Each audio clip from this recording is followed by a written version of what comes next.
I don't ever slow up, no I don't take shit. I got no love for the fakeness. If you wanna play tough and wanna hate this, I'll always show up. I don't ever slow up, no I don't take shit. I got no love for the fakeness. If you wanna play tough and wanna hate this, I'll always show up and make a statement. I don't ever slow up, no I don't take shit. I got no love for the fakeness. If you wanna play tough and wanna hate this, I'll always show up and make a statement. Everything I do so instinctive and so passionate. Every word I move so descriptive like an adjective. I got a vendetta against people who patented being negative when you should be getting after it. I got facts over tracks, this and that. Spitting slow, spitting fast. I could roast, I could gas. Think I'm okay at last, but I don't know if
versus Michael, Jackson-Bolanos, on the docket, jury trial in progress. Appearances, please. Good afternoon, Your Honor. Ryan Elsey for the people. Dominic DeGrazia on behalf of the people.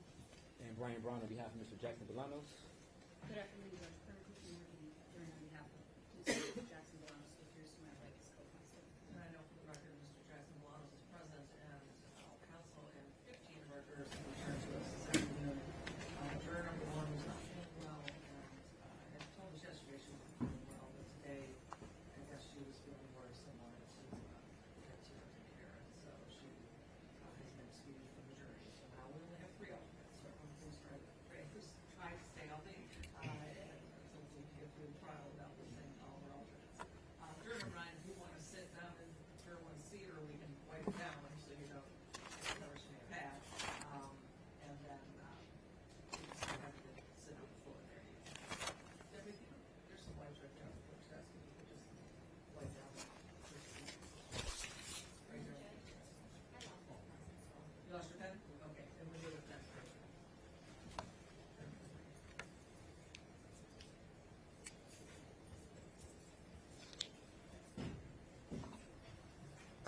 Now, juror number 3 needs to pen.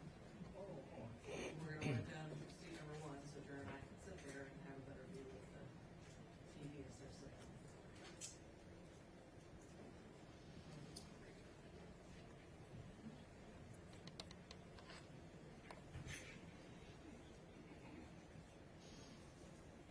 And there, please.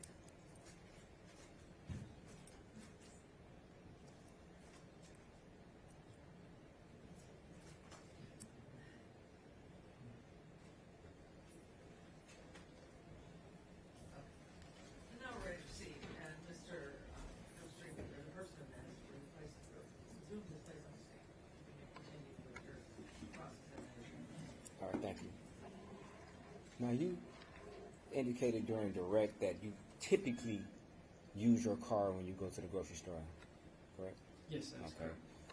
Sometimes do you ride a bike to the grocery store?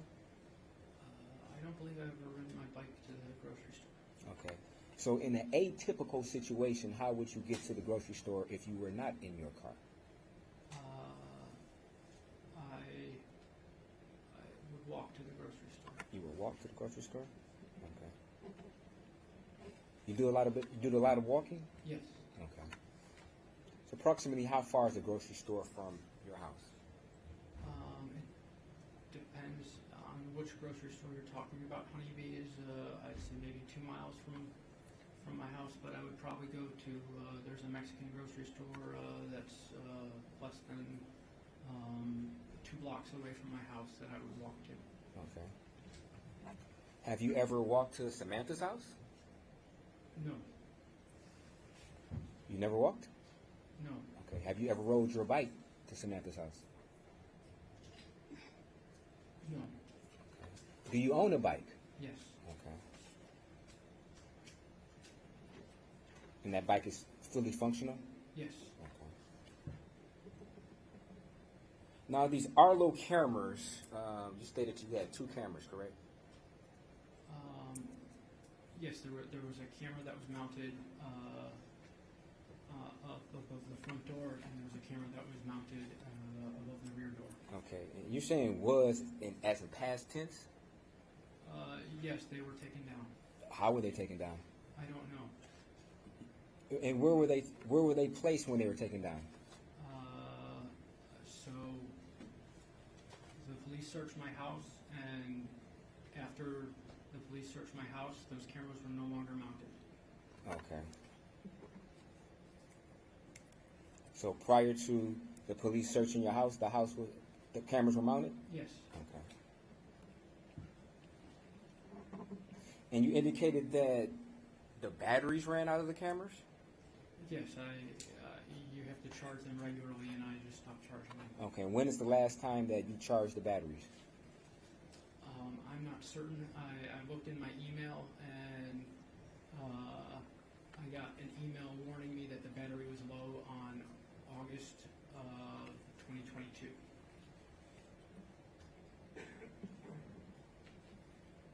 And you haven't changed the battery since then? No. Okay. And you stated that one of the purposes of you installing those cameras is to monitor your front porch, correct?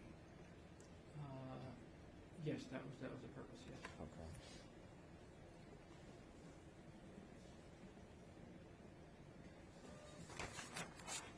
Now, when you remember being in the Detroit Detention Center, the DDC, correct? Yes. Okay, and you were taken to the DDC, which is in Detroit, after being transported from Kalamazoo's police station, correct? That's correct. Okay. And while at the Detroit Detention Center, you made some phone calls to your parents, correct? Yes. Okay. And would it be a fair statement that while you was at the DDC, your parents never asked you why you were being held or detained, correct? I don't recall. You don't recall? Okay. You never told them why you were being detained? You would agree to that, though, right? Yes, I believe that's correct. Okay. You were also under the understanding that your friend Marvin was talking to a judge that they knew while you were incarcerated to try to help you out. You knew about that, didn't you? I'm not familiar with Marvin. You're not familiar with Marvin's friend, the judge? You don't know who Marvin is? I don't know who Marvin is. So you never had a conversation about Marvin and their friend, the judge, helping you out?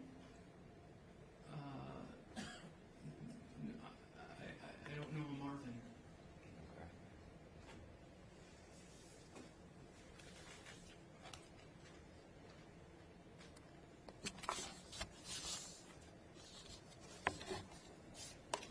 You may be referring to a Martin. Oh, Martin, okay. I'm sorry, Martin. So you were under the understanding that Martin's friend was a judge, and they were trying to help you out behind the scenes on this case, correct? They may have said something to that effect, yes. Okay.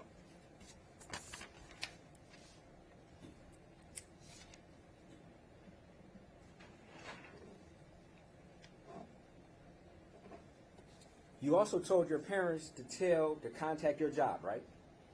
Yes. The job that you were scared about losing, correct? Yes.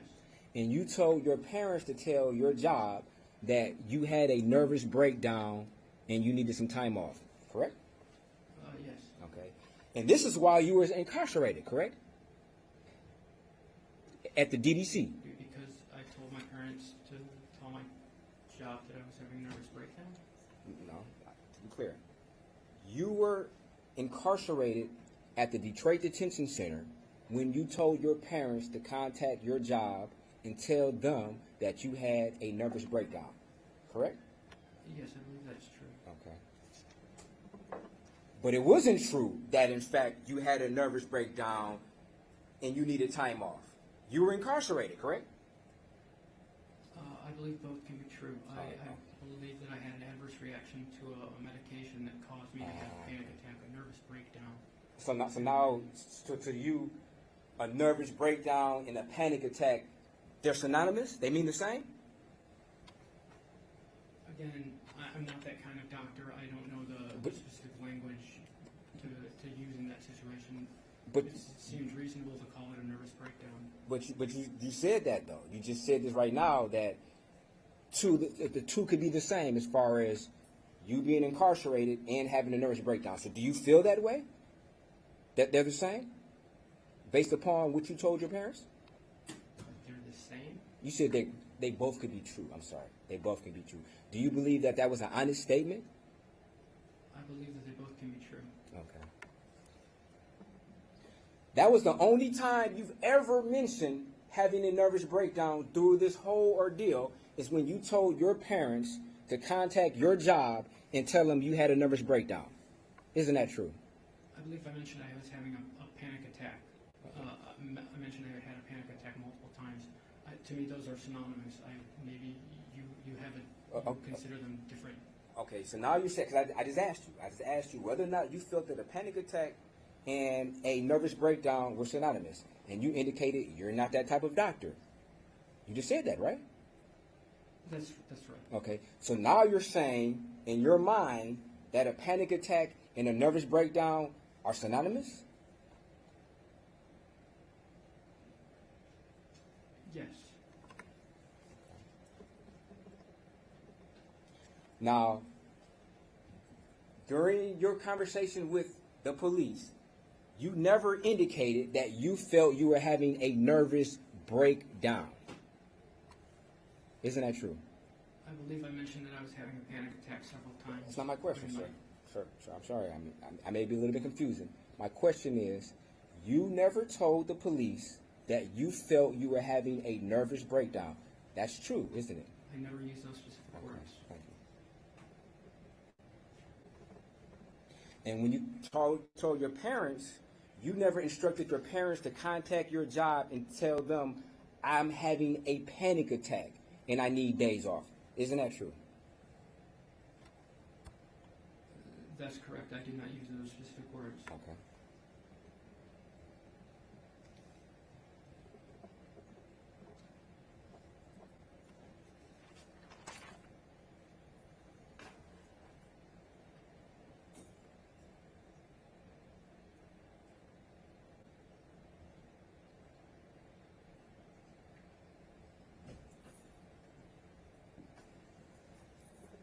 Now, you never told your parents to tell your job that you were incarcerated, did you? No, I did not. Okay. And you also did not tell your parents to tell your job that you needed days off because you were incarcerated because you admitted to murder. Isn't that true? That is true.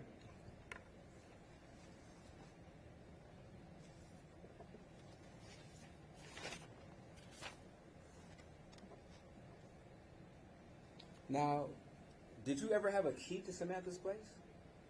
No, Okay. But you knew she had a spare key, correct? that's correct. And I told the police that, Oh. And you knew where that spare key was located, didn't you? yes, and I told Okay. the police that information. Now, did you know that she had an alarm system?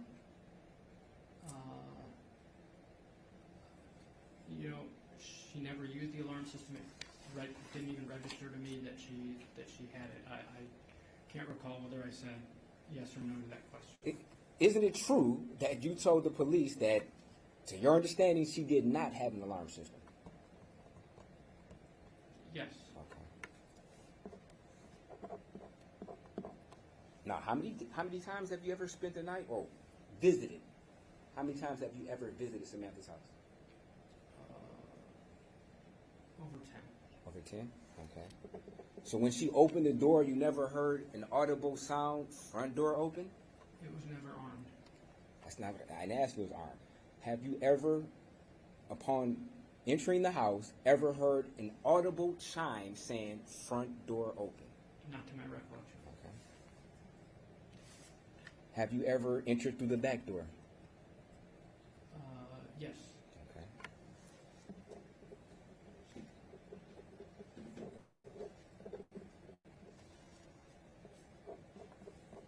Have you ever came over late at night?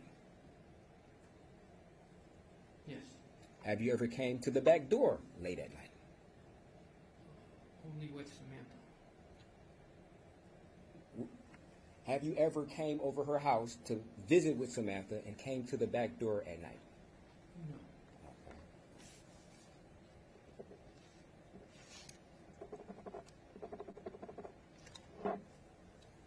Do you own a North Face jacket? Yes. Okay, and what color is it? Black. Black? Okay.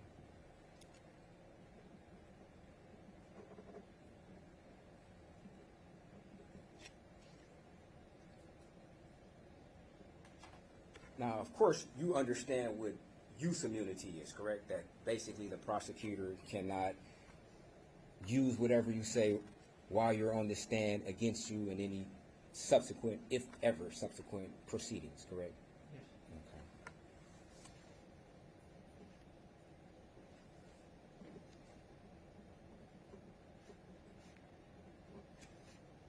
Okay. And you weren't going to testify without that, right? Without that immunity being in place, correct? I'm not a lawyer. I am following the advice of my counsel. Okay.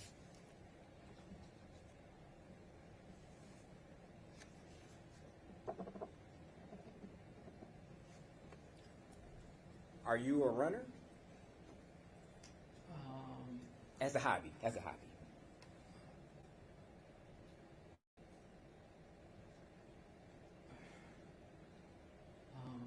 I used to run, and since Samantha's death, I've taken up running again. Taking up running again? Okay.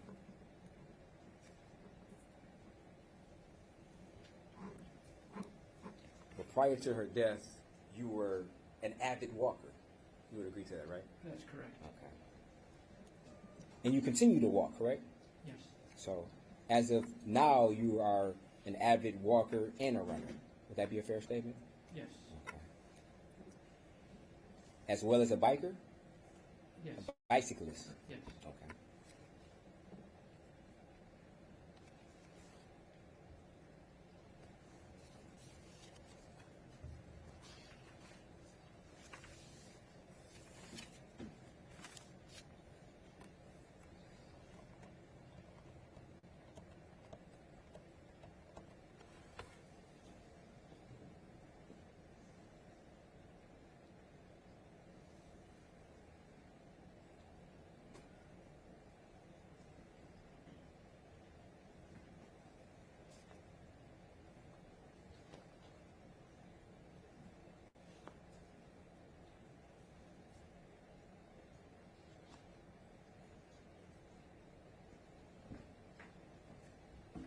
Now, you would agree that during your different interviews with the police, they treated you very kindly, didn't they? They were respectful, yes.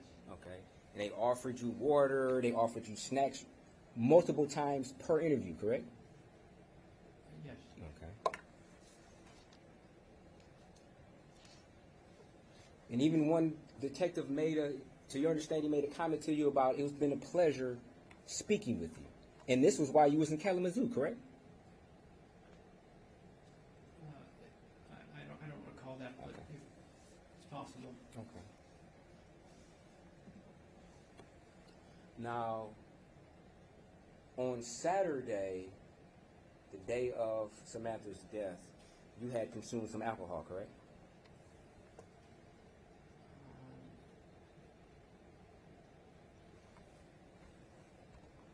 Or you told the officers you consumed some alcohol?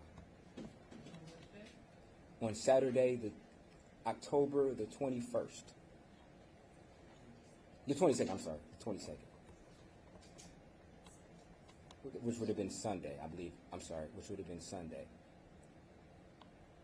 Did you indicate that you left synagogue, you came home to watch a football game, Penn State versus, I'm not sure who they were playing. Does this ring a bell?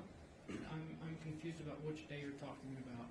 The day Penn State was playing, which they're college, so I would assume that. I went to synagogue on Friday, Oh, Friday, okay. and yeah, I'm sorry. You're going to have to restate the question. Okay. Did you go to synagogue the day that you found out that Samantha had died, which would have been the next day, which would have been October the 21st? No, Okay, you did not? no. Okay. So which days did you go to synagogue between October the 20th to October 22nd? I went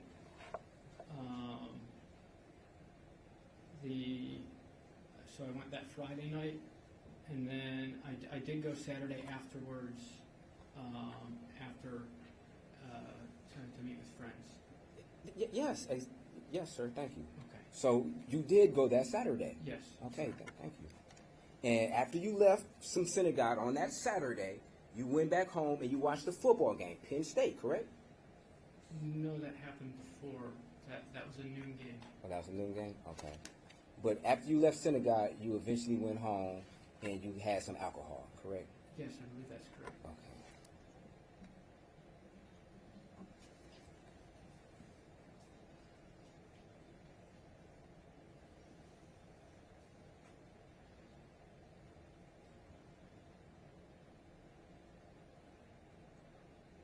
So you're saying, sir, that did you consume alcohol while you were watching the sports game? The football game Yes. Oh, in the afternoon. at any time during that day? So I had alcohol after I went home from synagogue later that night, but not during the day, no. You did? Okay. So you never told the detectives that you had alcohol while watching the game? Judge Objection, I think we're talking about two different games. What games? I mean, I've never seen this, so. I don't recall having had alcohol during the game. If I did, I had a beer, but I don't recall that. Okay. And had you went through a spell of consuming alcohol around that particular time, maybe a 2-week span around that particular time frame of consuming alcohol?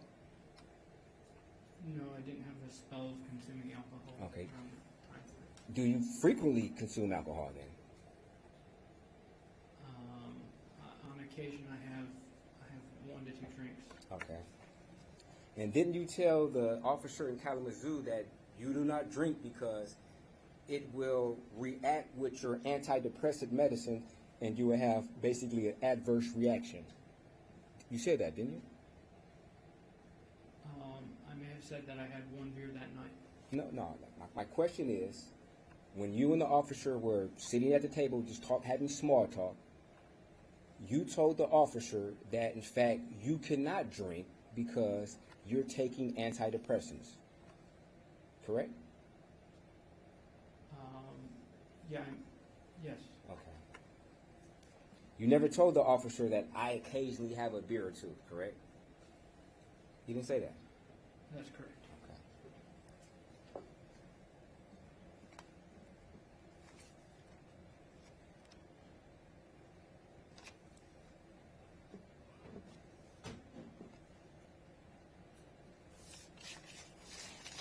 Thank you. No further questions.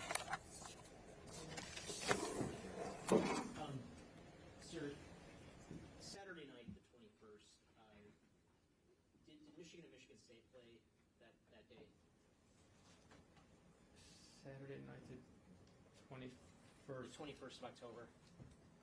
I have no recollection. I wasn't paying attention to football at that point. Okay, did you watch, did you watch more football when you got back from the synagogue that particular night? On Saturday, after learning of Samantha's death? again, I may have, I don't, you know, if anything, I was trying to take my mind off of the events of the day. I'm sorry, I don't really recall.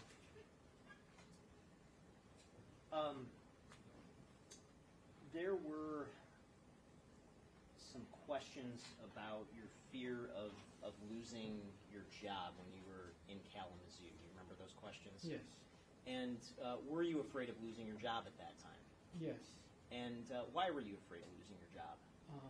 Because I was at the police station and being arrested doesn't look good for a job. Did you want your employer to know that you were at the police station? No. Why not? Again, it doesn't look good to be detained. There were some questions about... Smile? Yes, good morning, Rob. Yeah, oh, it's a good morning now, is it? Yeah, and finally, Portugal is coming. Oh, I was waiting for Portugal. It's one of my two favorites with friends, and they have Cristiano. They're talking, but for me, they don't have a real scorer but Cristiano, and that they want to see him starting and scoring as soon as possible. Imagine, remember the last time we saw Ronaldo on a major soccer stage 2 years ago at the World Cup? During the knockout stages, both games, he was relegated to the bench. Certainly caused a bit of chaos, but here he is, not only with the armband, but back in the starting 11. He's a difference maker. Absolutely is a difference maker. We're talking about one of the greatest players of all time. It'd be intriguing to see how things develop. Of course, Leao is playing up front with him now, which is, again, another top player in Europe for me. And they've got strength and depth within the squad, so over the course of the tournament, it will be intriguing to see how this all unfolds. But Cristiano Ronaldo is literally one of the greatest players, if not the greatest player of all time. Yeah, and I think one of the big challenges when you have a new coach, which they do, and Roberto Martinez, who was previously with Belgium, the number one thing has to be, okay, how do you find a way to get Ronaldo involved, keep him happy, and keep the balance of the squad? And I really liked what I've seen from Roberto Martinez. You talked about the stats, 36 goals for, 2 against. But not only that, they play in a much more dynamic way than what we saw from them at the last World Cup. Look, this is a team under Fernando Santos. They won the Euros in 2016, but before that was more structured, more disciplined. Now you're going to see players moving, and I think to your point, Daniel, finally highlighting some of those attacking players that they have. Yeah, I think the fluidity within the team and also the options they have will create problems for the opposition because they've got so many great players in all these positions. Some of the best players in Europe are in this team right here, so it's going to be Even their bench, by the way. The bench is a joke, man. It's absolutely ridiculous. They got top players on the bench, like they're not good enough. It's crazy. It's crazy. But again, the focus is going to be on Ronaldo, and for good reason. And the focus and the cameras found him in Qatar at the World Cup when he was relegated to the bench. His demeanor, his happiness is going to play a big part in Portugal's success or failure. Yes, but he's arriving in a very different condition. Brought me in for a question. Okay, and when you had that understanding of why you were there, was that a comfortable or uncomfortable position for you to be in? It was uncomfortable. And why was that? Because I had just gone through a panic attack. I really called 911 to seek medical attention because I was feeling totally out of normal. Again, my heart rate was much higher than usual. I had these thoughts that I couldn't control, and so I was really seeking medical attention at that point.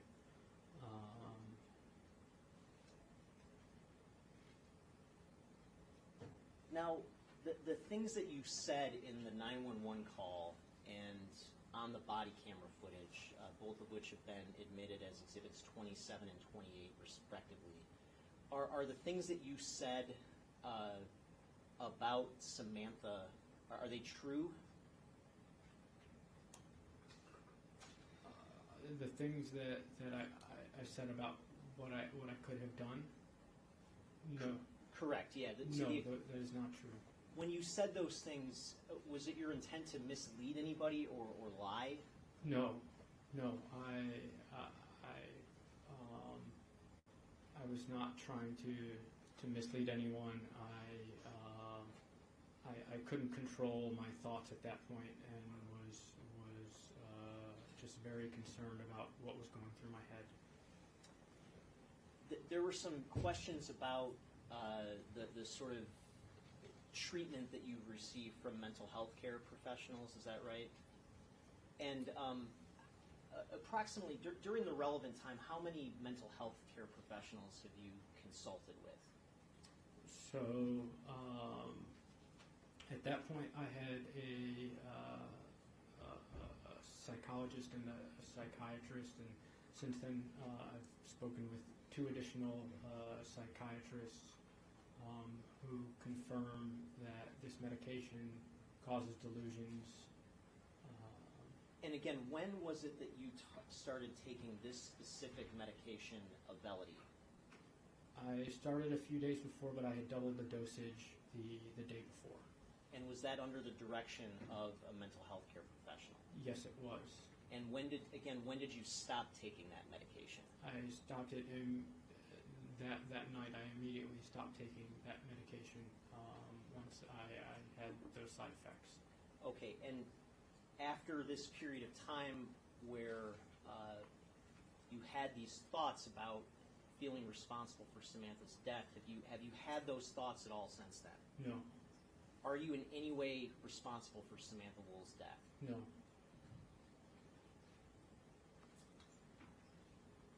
And you met with your attorney in advance to testifying today? That's correct.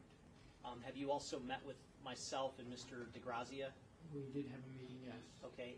In any of the meetings with either myself or Mr. DeGrazia or your attorney, has anyone directed you to say something specific on the witness stand today? No. What was the purpose of you meeting with your attorney before testifying today? Again, I'm not trying to get into attorney-client confidences or anything like that, but what was the overall purpose of you meeting with an attorney before testifying? So I have never testified before. This is a very difficult subject. It's talking about my mental health and the trauma that I went through, and so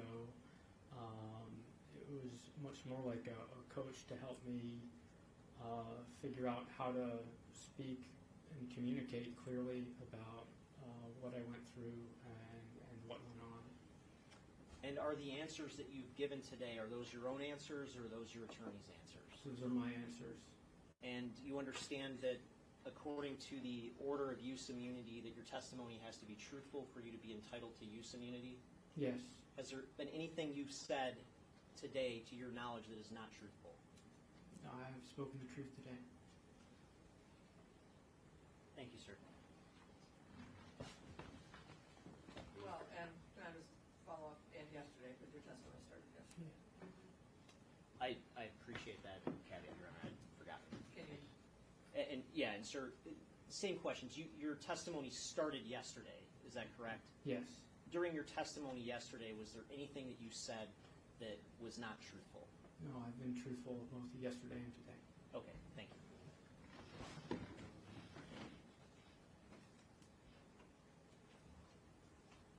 Speaking of or thinking about your job, and being in the police station in Kalamazoo, you said your understanding of being there was that you had a reaction to your medicine. That was your understanding of why you were there? My understanding was that I had a reaction to this medication, and it had caused me to convince myself that I had something to do with Sam's death, and that was why I was brought in. It was not my intent when I called 911 to end up in a police station. Okay. But you did understand what you said. You understood that the police came. Yes. And they arrested you. Yes. And you understood where you were, correct? Yes. You didn't have any delusions. You didn't think you were in a zoo, did you? No. You didn't think you were at home, did you? No. You knew exactly where you were, correct? Yes. You knew exactly who you were speaking with, and they were police officers, correct? Yes. You didn't think you were talking to your attorney, correct? Correct. You didn't think you were talking to your mom, correct? Correct. Okay. You were very lucid on where you were and with whom, correct? Yes. Now, you indicated that your heart rate was abnormal. Abnormal. What is your normal heart rate? If you know, if without looking, please, sir. Okay. Do you know what your normal heart rate is? Yes or no? I know it's not 150. I have an app that can tell me what my typical heart rate is if No, you let me I'm access that. I'm asking, sir, if you know off the top of your head what your own heart rate is, that is normal. If It's you know. typically 60 to 70 60 to 70 what? beats per minute. Okay. Are you guessing? It varies. It varies? Okay. Yes, sir. And it goes up depending on if you're doing some substances like smoking marijuana. It would change, correct? I don't know if smoking marijuana changes how it changes your heart rate. But you stated you have an app, correct? You stated you have an app, correct? Yes or no? I do have it. Okay. Yes. Have you ever tested your heart rate after smoking marijuana? The app I was referring to is a blood donation app where they test your heart rate and blood pressure when you're donating blood. So I've never smoked marijuana and done that. Also, so to be clear, you don't have like maybe a body-worn watch or something that would, I guess, continuously measure your heart rate, correct? No. Okay. So you're just going by what your heart rate is at the point in time you go to donate blood. That's correct. Okay. And you get anxious at other times, correct? That would be a fair statement. At certain times you get anxious? Yes. Okay. So you don't know what your heart rate would be at one of these times where you're feeling anxious, correct? That's correct. Now, have you ever convinced yourself of something that you felt wasn't true?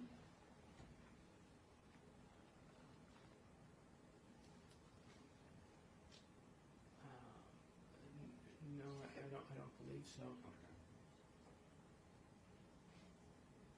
In regards to the question of whether somebody directed, you indicated nobody directed you on what to say, correct?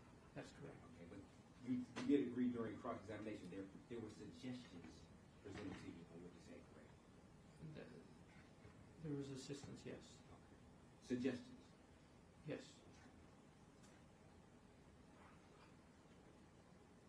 Thank you. No further questions. Nothing, Your Honor. Thank you. Questions from the jury? Right now, counsel approach. Questions?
Have you ever been diagnosed or treated for anything other than depression?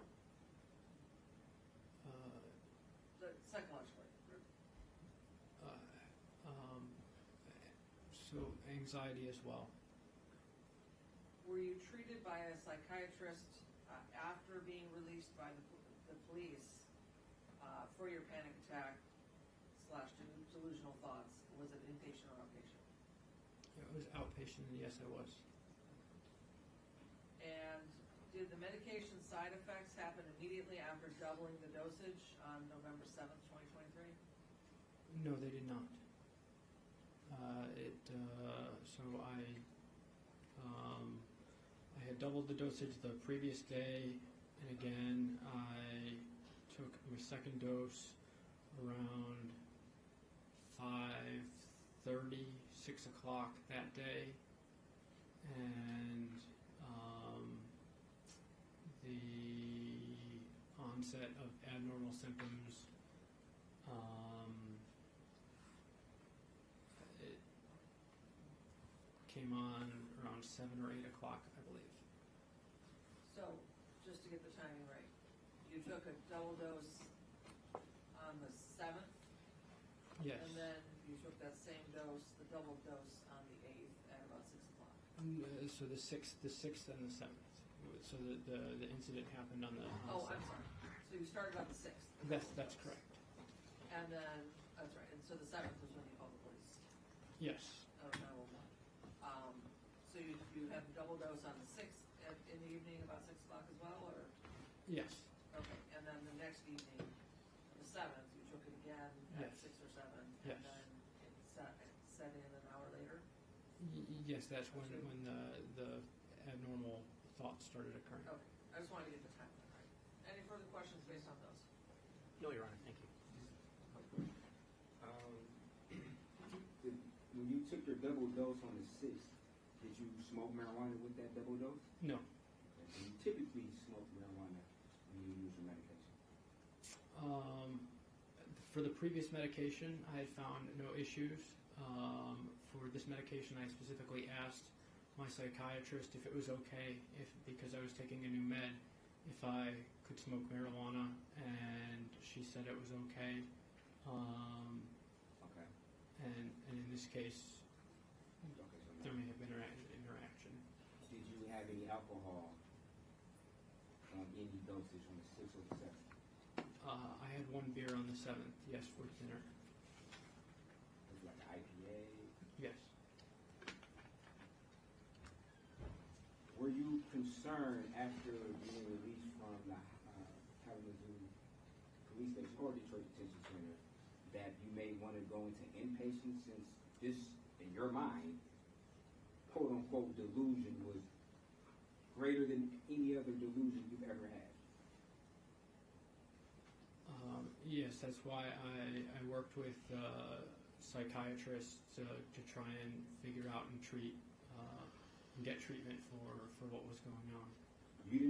Did you personally feel that you should be an inpatient for the quote unquote severity of this situation? Yeah. So I stopped the medication, and several days later, the symptoms subsided. So I felt like it was okay not to go to inpatient, but it was something that I discussed with my psychologist and my psychiatrist. Did you discuss that with your family also? Yes. Thank you. No further questions. Any further? No, Your Honor, thank you. Any further questions from the jury? Okay, thank you. You may step down. Any objections with this excuse? No, Your Honor. Do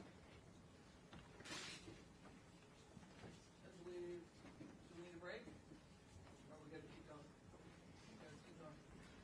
Your Honor, at this time, the people call Jennifer Swatek.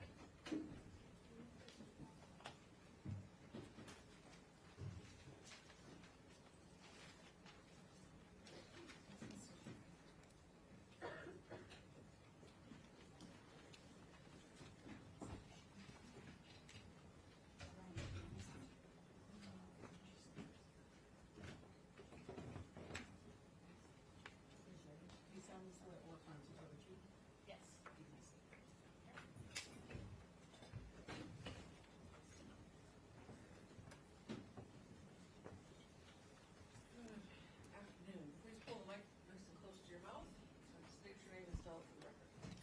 Sure, my name is Jennifer Swatek, first name Jennifer,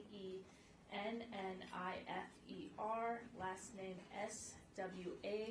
Swatek. Thank you, Your Honor. Ma'am, could you tell the jury what you do for a living? Sure, I am a forensic toxicologist at NMS Labs. And does NMS Laboratories or NMS Labs have a relationship with the Wayne County Medical Examiner's Office? Yes, they do. And what does NMS Labs do for the Wayne County Medical Examiner's Office? We perform toxicological analyses on bodily specimen. And as part of that work, does NMS Labs perform toxicological analysis on blood samples in connection with post-mortem examinations? Yes, they do. And is that work that you specifically work on as a forensic toxicologist? Yes, it is. And can you describe to the jury what the field of forensic toxicology is as sort of a general matter? Sure. Well, the study of toxicology is just the study of chemicals, drugs, substances, and their effects on the human body. And then forensics now applies it to the law. Okay. And the sort of methods that are used by yourself and NMS Labs to perform forensic toxicology, are those methods something that are generally accepted in the relevant scientific community? Yes, they are. And what sort of training do you have to do the sort of work that you do as a forensic toxicologist? Well, we can go back to my educational background, where I have a Bachelor's of Science in Forensic Biochemistry. I have a Master's of Science in Forensic Science. I have my certification with the American Board of Forensic Toxicology, and I've done internal training with NMS Labs on how to perform the analytical procedures that we use and assess the data that is generated and assess and understand the results that are generated. And how long have you been in this line of work? I have worked for NMS for 12 years, working specifically in the toxicology department for 5. Okay, and have you testified as an expert previously in the field of forensic toxicology? Yes, I have. Your Honor, if there's no objection, I'd move to have the witness qualified as an expert in the field of forensic toxicology. Any questions? No? Then this witness's testimony will be accepted as an expert in the field of forensic toxicology.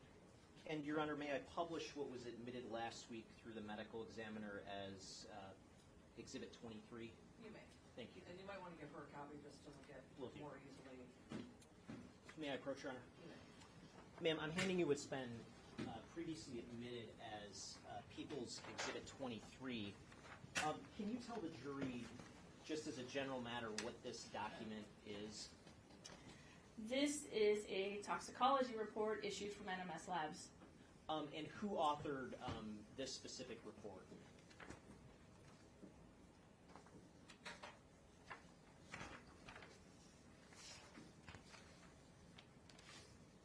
This specific report has my signature on it. And in terms of the toxicology associated with this specific case, were you the first one to author a report for this case? I was not. And why is it that you came to author a report for this case? It is my understanding that based on the interpretation that was needed for this case and the availability and accessibility of having a toxicologist come today, it was reassigned to me. Okay, and as part of your work in this case, did you take an independent look at the data associated with the blood sample that NMS Labs had? I did. And was that blood sample, what was the sort of patient name associated with that blood sample according to the records? The patient name here is last name Woll, first name Samantha. Okay, and if we go into the positive findings section of the report, I just want to ask about sort of each positive finding. So where it says caffeine, what sort of information were you able to determine based on the data that you observed when it came to the substance of caffeine? Essentially, all this is saying is that we reported a presumptive positive off our screening results for caffeine, indicating this individual consumed a caffeinated product at some point. Okay, and what's the next substance that's indicated there? Gamma hydroxybutyric acid. And what is that substance? Gamma hydroxybutyric acid, we can call it GHB. It can be an endogenous, or which means it's found within the body naturally. It can be found endogenously from breakdown of certain neurotransmitters, and it can also be utilized as a sedative hypnotic. And is there a particular sort of like street name that you're aware of for that particular substance, like that it's commonly known as?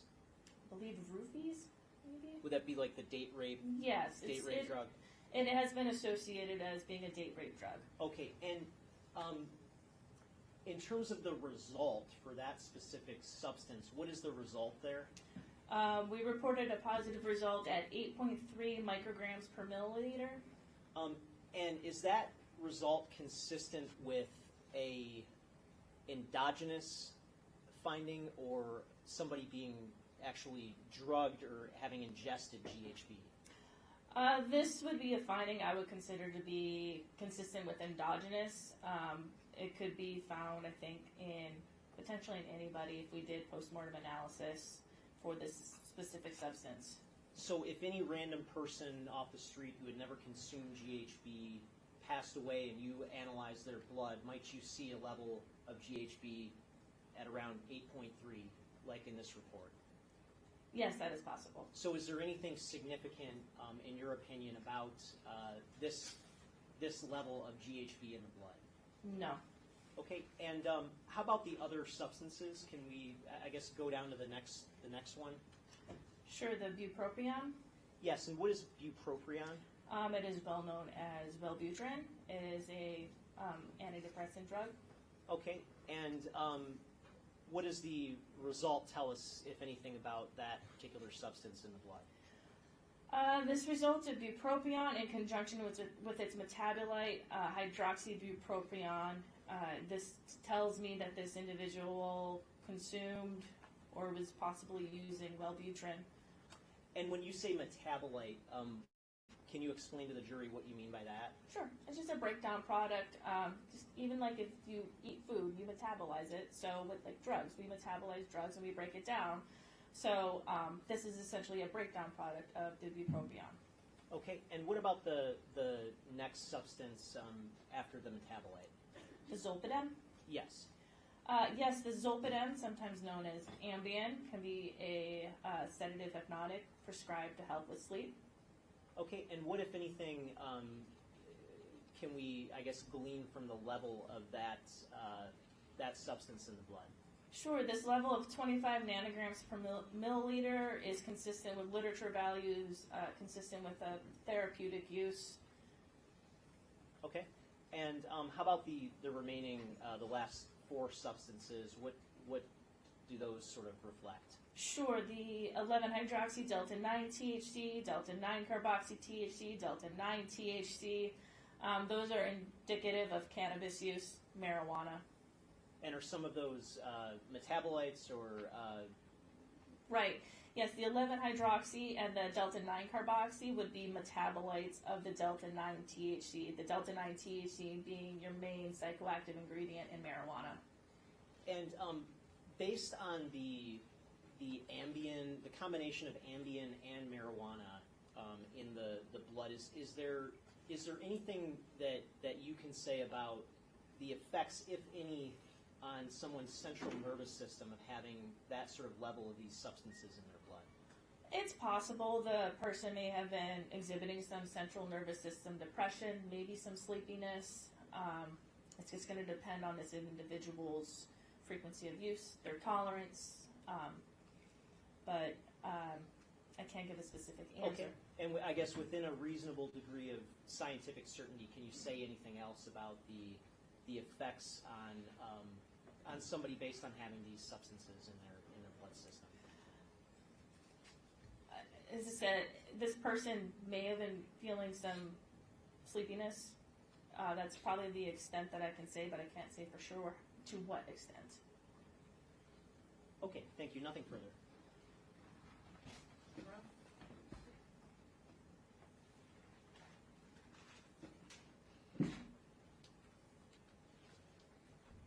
Good afternoon.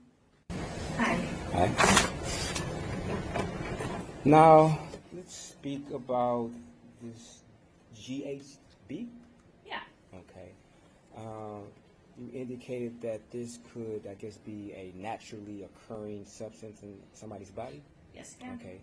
Do you know what the normal levels of this particular substance would be in somebody's body? Typically, we consider less than about 30 to 50 to be consistent with endogenous levels. Okay. And would you agree that GHB has a pretty high rate of which the body metabolizes it? GHB does have a fast half-life, Okay. and that means that the body can metabolize it fairly quickly. Okay. And would you agree that that half-life is between 30 and 50 minutes? I would say it's about half an hour to an hour and a half. Okay.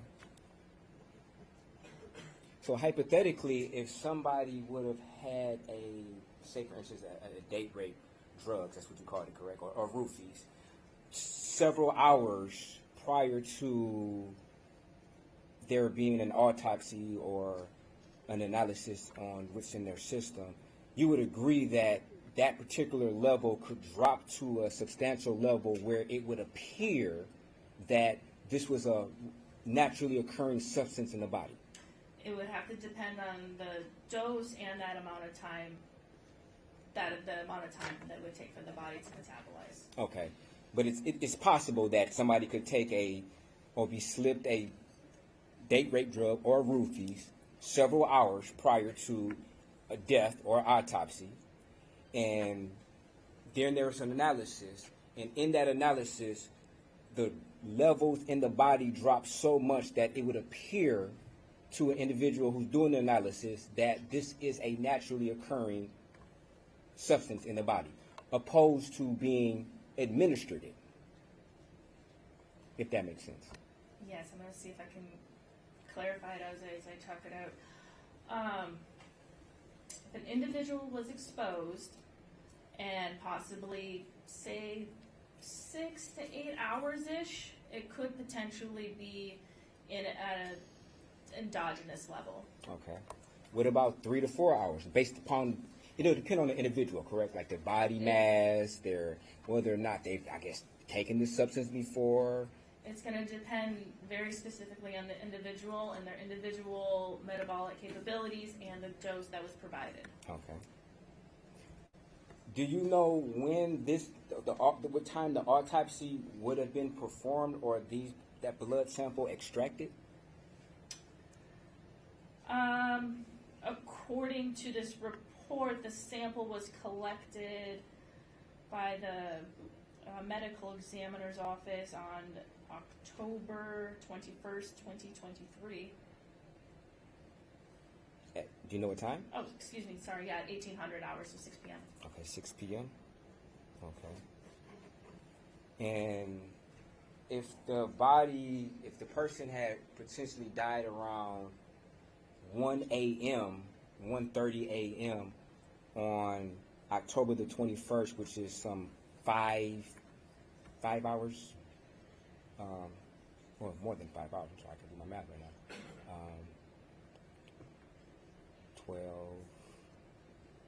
16 hours, some 16 hours after death that the blood was extracted. Would that have some type of impact possibly on whether or not somebody could be able to determine whether or not this was a naturally occurring substance in the body versus somebody being administered it? It would depend on when it was administered in relation to the time of death, not necessarily the time of the autopsy. Okay. If it was administered closely to the time of death, I would expect it to be elevated. Okay. Because when the person dies, the body stops metabolizing. So if there was a significant amount in their body when they were deceased, that would, in my opinion, be reflected on the report. And even with a post-mortem interval until autopsy of 16 hours, I wouldn't expect it to drop significantly. Something about BHB is we worry more about it being produced post-mortem. So sometimes it can be slightly elevated, not necessarily to the point where it would change the interpretation, but Okay. So wonder if hypothetically the person was administered this GHB around midnight okay, or 12:30ish, okay. and they actually died around maybe 4:20ish when they actually died. Okay. Could that half-life maybe give a false interpretation of whether or not this particular substance was administered or naturally occurring in the body? So the 4-hour 4 hours. interval, Yes. again, it's going to be very dependent on this person's metabolic capabilities. I would still expect to see, again, it's also going to depend on what the dose is too. If this person was given a dose to cause a slight stupor versus a dose that would possibly cause deep sedation, that would also have to be a factor in too. Okay. So I could expect a higher result even after 4 hours. Okay. Would you agree that GHB lowers the blood pressure in a person? It is yes, it's a sedative hypnotic. So yes, it's going to cause depressive effects on the body. Okay. Now, in a hypothetical situation, if somebody were to ingest this substance and say, for instance, they were stabbed, could that possibly slower the rate of which somebody bled out if they were under the influence and they had a lower blood pressure? I think that would be a better question for a medical doctor. Okay, so you're not sure. Okay. But you agree that it does lower the blood pressure, correct? I believe it causes sedative effects, which could, yes, include lowering blood pressure, lowering heart rate. Okay. And would you also agree that THC also would lower blood pressure and lower the heart rate? It's possible it can. It can also increase. Okay. And it's possible that a combination of GHB and THC could lower the blood pressure and heart rate maybe to a significant degree.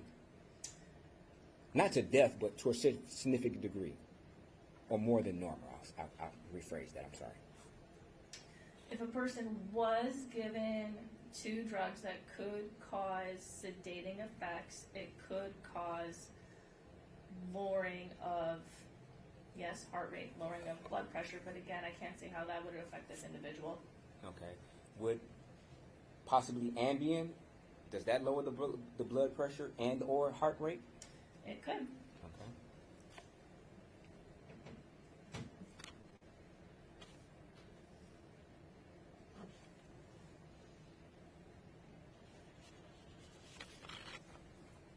Thank you. No further questions.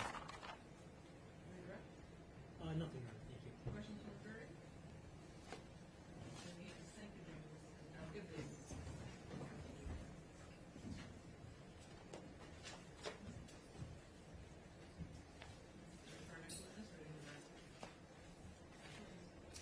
The people call Officer Allison Baker from Kalamazoo.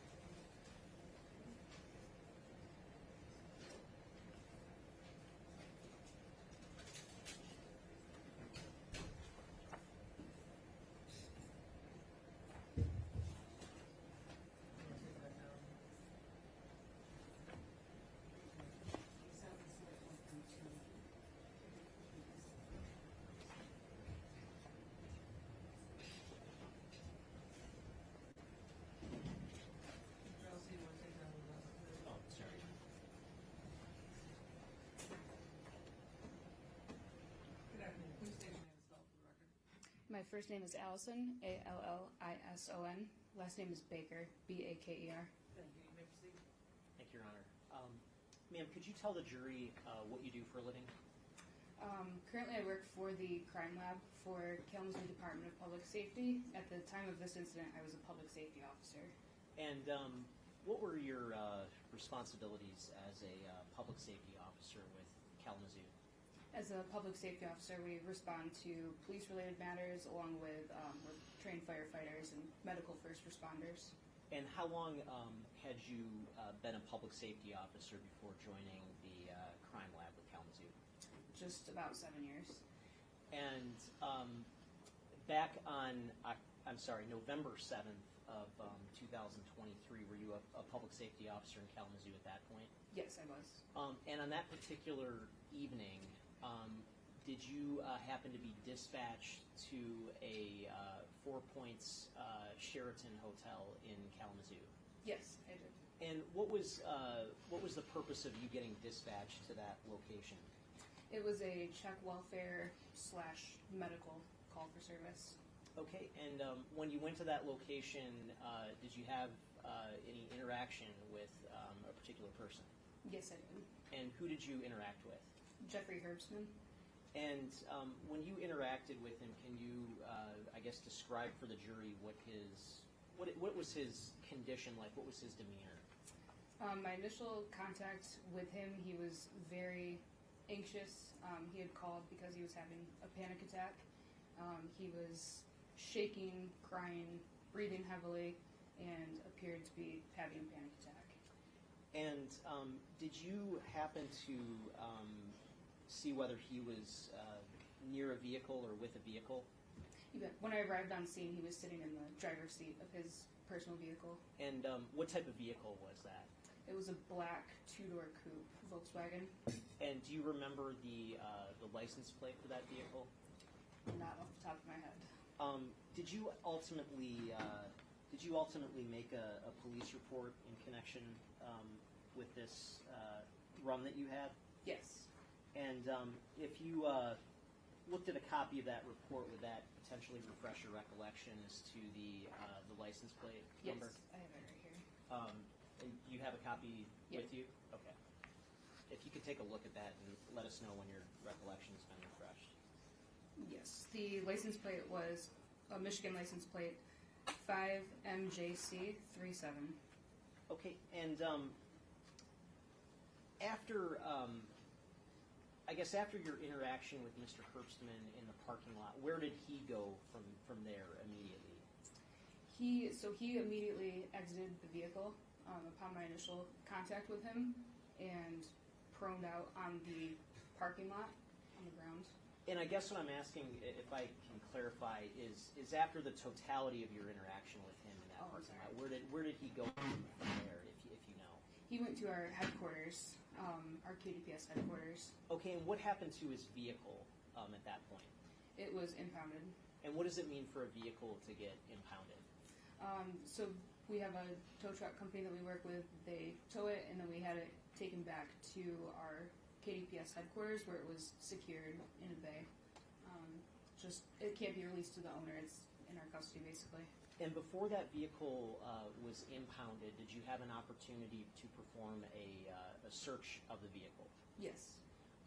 And when you searched the vehicle, did you recover anything of significance? Yes. In the, dashboard, like on the left side of his steering wheel, there was a little compartment, and I located a blue folding pocket knife. And if you took a look at that knife, would you recognize it? Yes. When you collected the knife, what did you do with it? I collected it, and then I turned it over to PSO Ostrander, who was my partner at the scene. Okay. And I'm holding what has been marked as proposed exhibit 29. May I approach, Your Honor?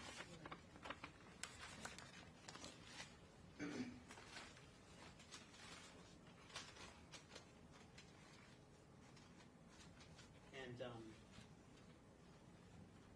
recognizing that this disassembled at this point in time? Yes.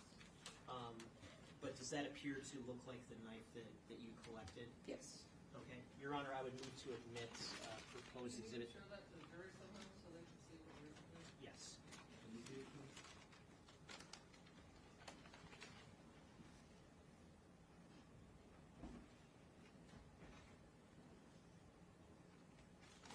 And this envelope that the knife was in, does that appear to be an evidence envelope from the Detroit Police Department? Yes. And does that have some markings on it from the Michigan State Police Crime Laboratory? Yes. But the knife itself, other than the fact that it's now disassembled, does that appear to be the knife that you collected from Mr. Herbstman's vehicle on Yes. November 7th? Correct. Your Honor, with that, I move to admit Exhibit 29. Okay. People find out we have it.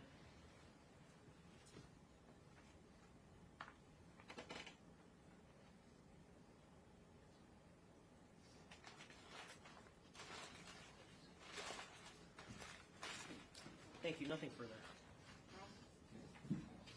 Good afternoon, officer. Good afternoon. Now, when you first arrived to this parking lot in Fort Point, Sheraton, you located Mr. Herbson's car, correct? Yes. And immediately he stated, I know I'm in trouble, correct?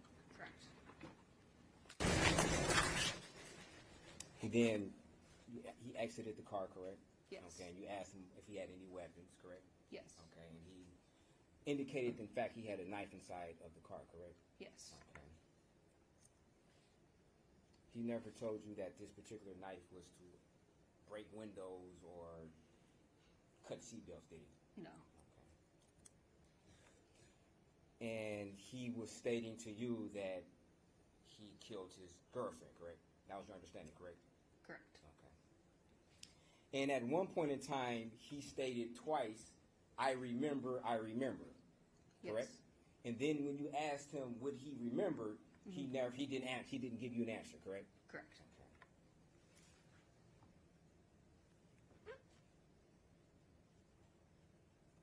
Okay. And you did some independent research yourself, and you came to the conclusion that, in fact, Samantha Woll was murdered in Detroit, correct? Yes. Okay. And at some point in time, he was detained, correct? Correct. Okay, as part of a criminal investigation, correct? Yes. And he was then transported to Kalamazoo headquarters? Yes. Okay.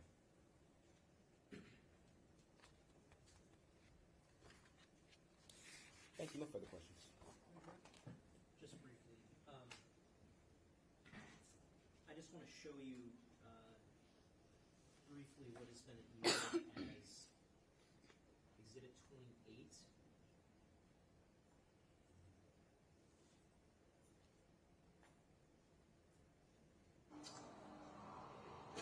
And if you could just take a look sort of behind you for a moment.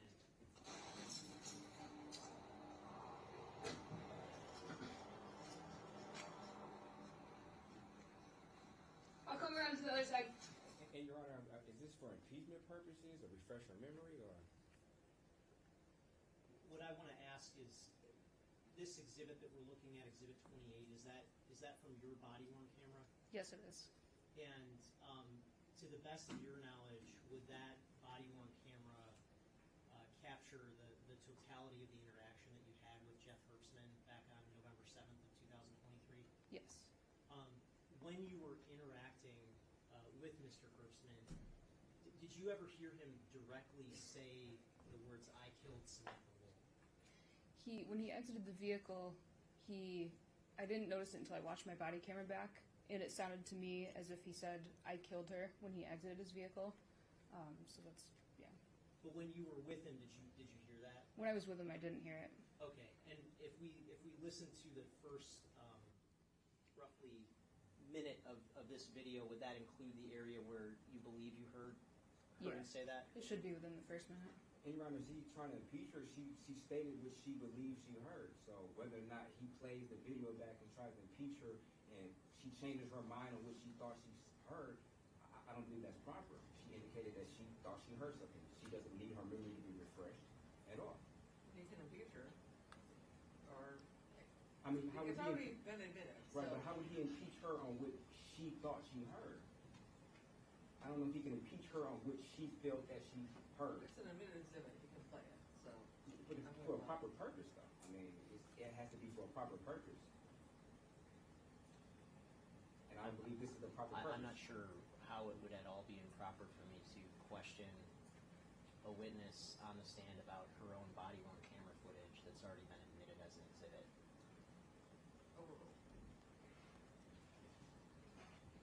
And I'm going to start playing at 10 seconds into the video.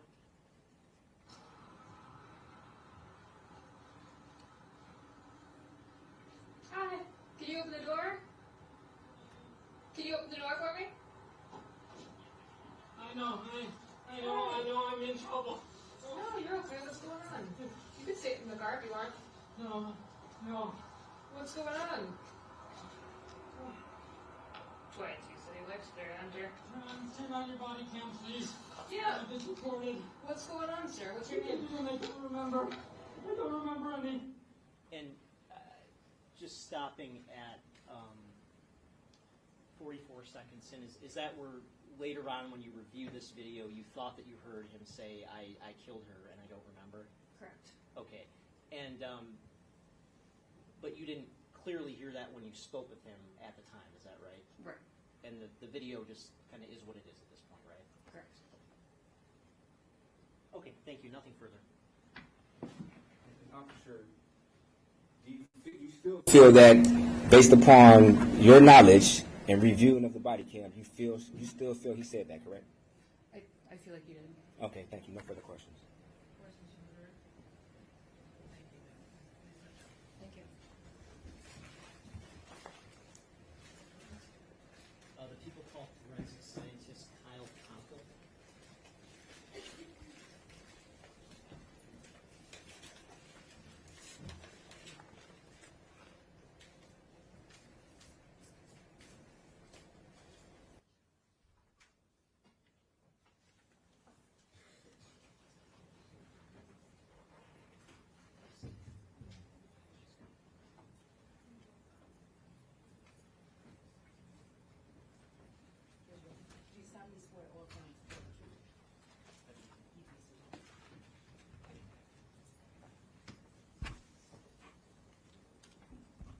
Good afternoon. State your name and spell for the record.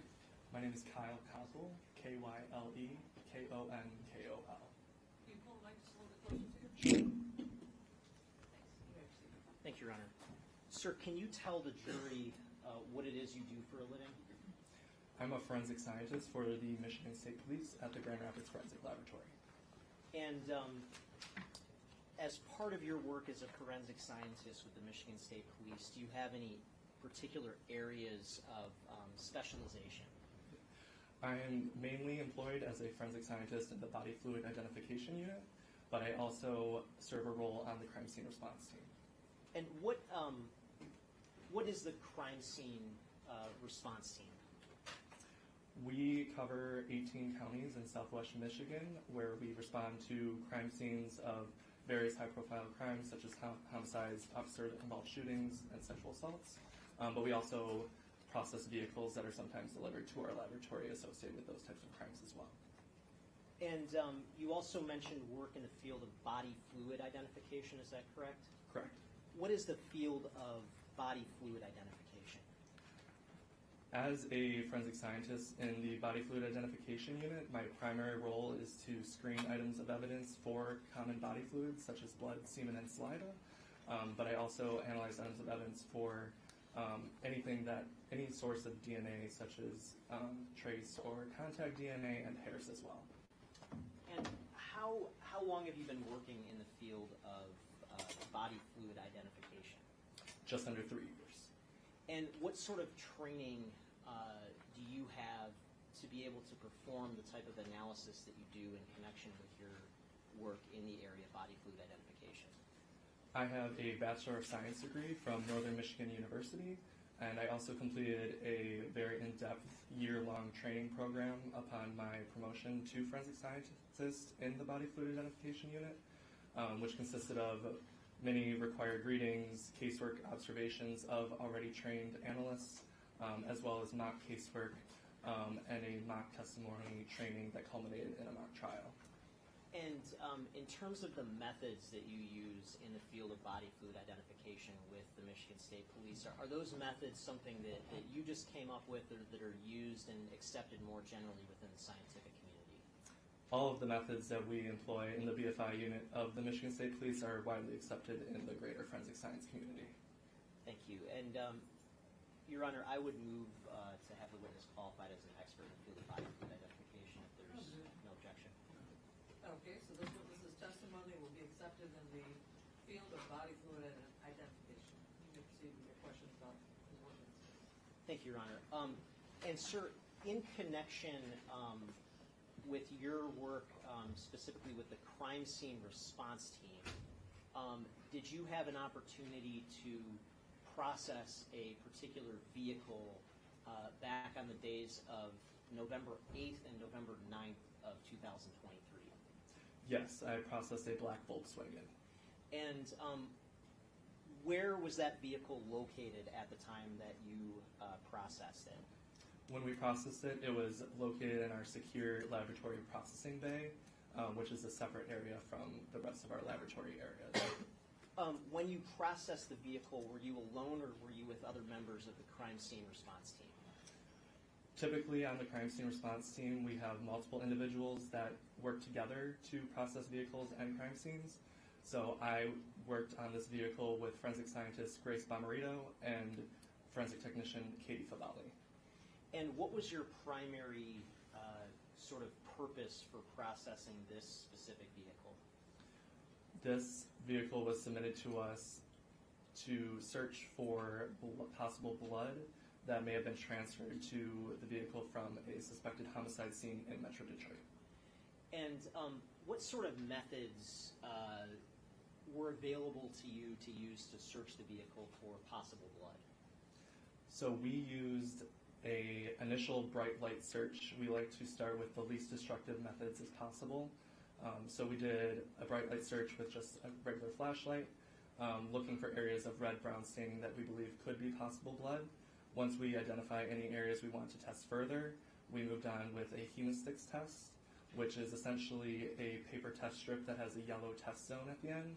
When a sample of possible blood is touched to that test zone, they'll change from yellow to blue-green. And then we also did luminol on this vehicle, which is a chemical reagent that needs to be sprayed in the dark, and any areas of suspected blood will illuminate blue in the dark.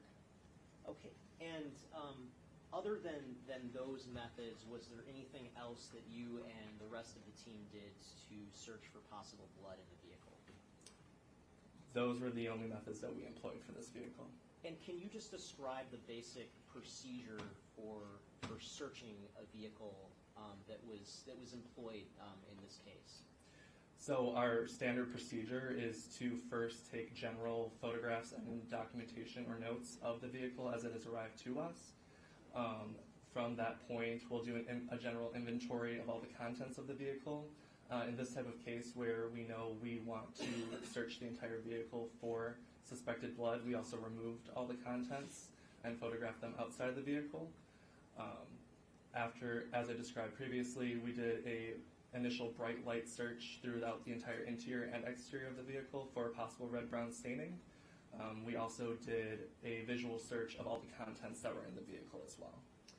And you mentioned that some photos were taken. Did I send you a selection of those photos in advance of you testifying today? Yes, you did. And do those photos that I sent, did you have an opportunity to review those photos? I did. And do those photos fairly and accurately depict what you actually observed when you searched this particular vehicle? Yes, they did. And I'm holding what's been marked as proposed exhibit 33. It's a disc. Is it your understanding that the photos are contained on this specific disc? That is my understanding.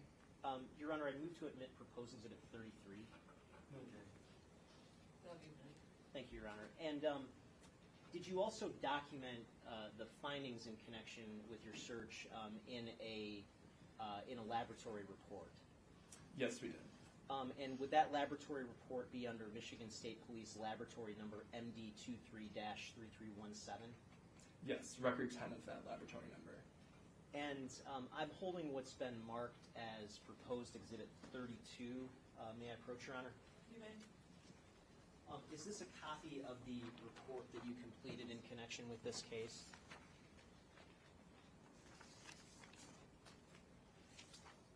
Yes, this is a copy of my report.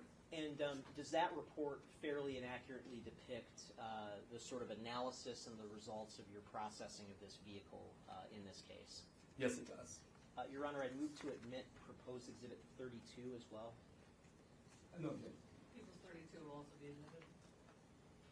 And I want to ask you some questions about some of the photos in Exhibit 33.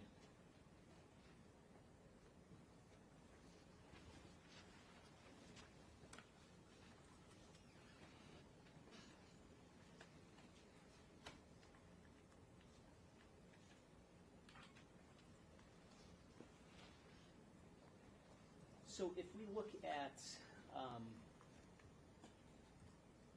page 3 of Exhibit 33, what's this vehicle that is depicted here? That is a black Volkswagen EOS, and that is the vehicle I processed on November 8th and 9th of 2023. And just for the record, what was the license plate number associated with that vehicle? The license plate is 5MJC37. Okay, and I want to direct your attention just to 3 specific photos, starting with page 93. What are we looking at in terms of what's depicted on page 93 of Exhibit 33? So in the trunk of the vehicle, there was a black backpack and suitcase. Our standard procedure is to do a visual and photo inventory of all the contents of the vehicle. So we took a photograph of items that were contained within that black suitcase. So I believe those were prescription pills and like general over-the-counter drugs from the black suitcase. Okay, and I want to just zoom in. This particular bottle that's depicted now toward the upper middle portion of the screen, can you spell the name for the record of this particular prescription? Of the drug itself? Yes, if you can spell that, just for the record. It is AUVELITY. And how about the one directly to the right of it? Is REXULTI. In terms of the items that you tested in the vehicle, did any items test positive for the possible presence of blood? Yes. There was a light blue gift bag in the trunk of the vehicle that had a stain that tested positive for the possible presence of blood with hemosticks. And then there was a gray dog leash and harness in the front passenger seat of the vehicle that had a stain on it that also tested positive for the possible presence of blood with hemosticks. Okay, and if we go to page 120 of Exhibit 33, what's depicted here? That is the blue gift bag from the trunk. And what area of that bag did you test using hemosticks? So the white placard or the white sticker label is showing the area that was tested is the area directly below that white sticker.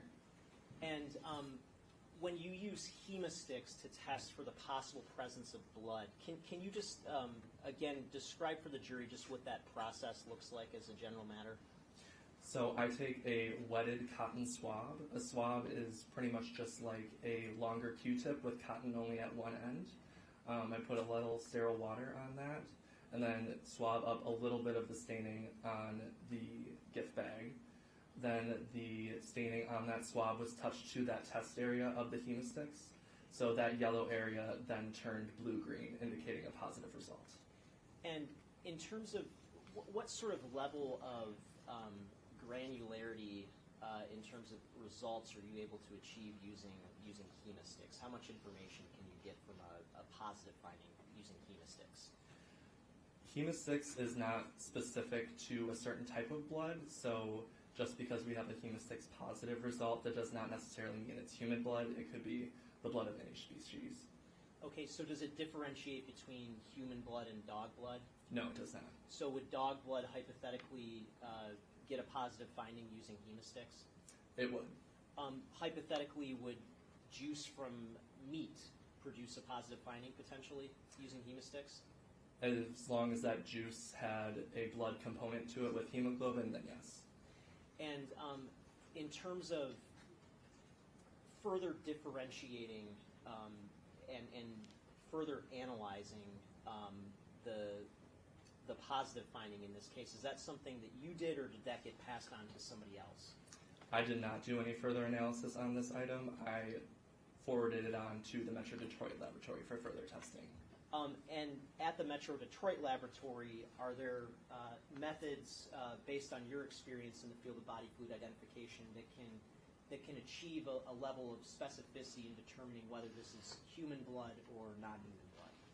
Yes, there are additional tests available that can discriminate between human and non-human blood. Okay, and I want to ask you also about page 136 on Exhibit 33. What are we looking at here? So this is item LV2, which is the gray leash and dog harness. And did you use Hemostix to test for the possible presence of blood on that item? I did. And what was the result on that item?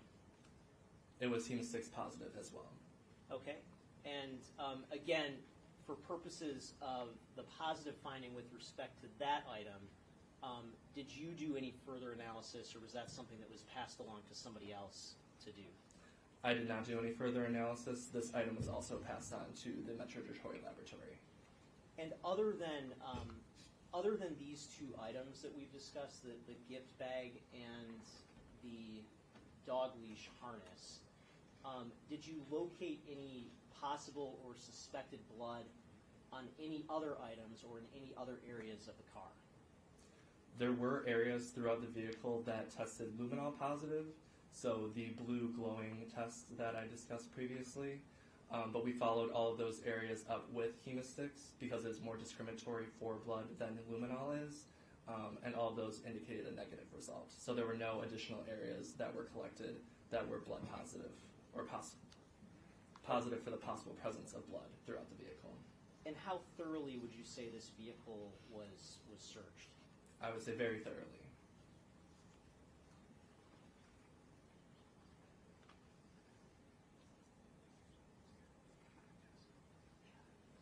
Okay, thank you. Nothing further.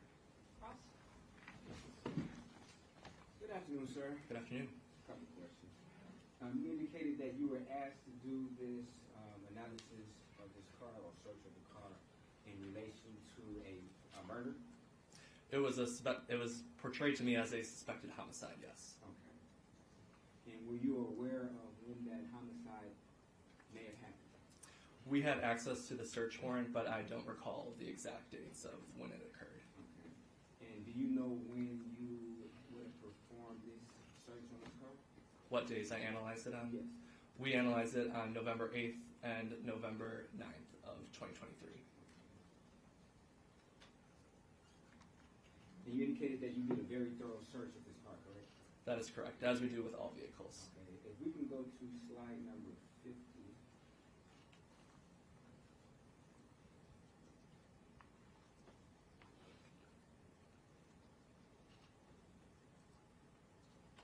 And just for the record, can you indicate what that blue object is that was found inside of the front passenger floor here? That blue bag in the baggie? Yes. It appears to be disposable gloves. Disposable gloves? And this was in the passenger compartment of the car, correct? It was on the floor of the front passenger seat area.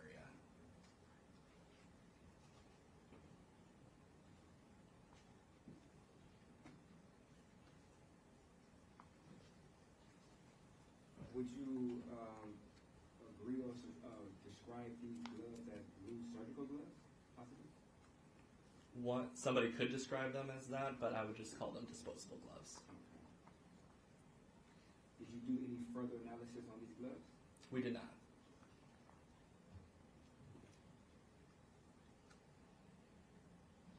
Thank you. No further questions.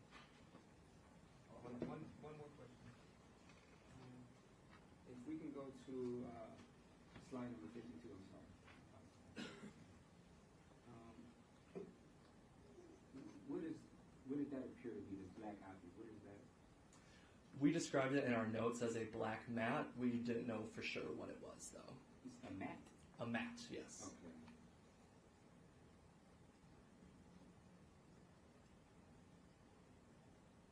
No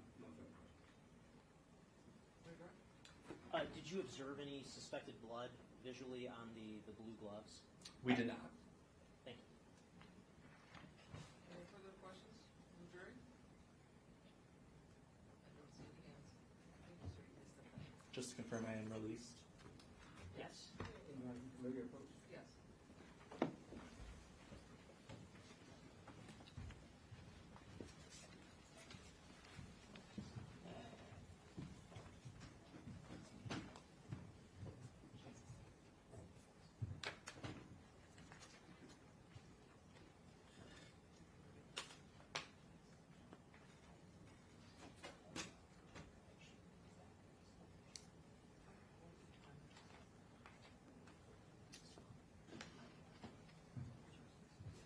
Okay, we're gonna take like a 9-minute recess or less. Let's make it 5, and if we need more, we can use more. Just use the restrooms real quick. So jury, go to the jury room for a moment. Hopefully it's cooling off in there. The whole building's cooling down, so it should be better. All rise for the jury.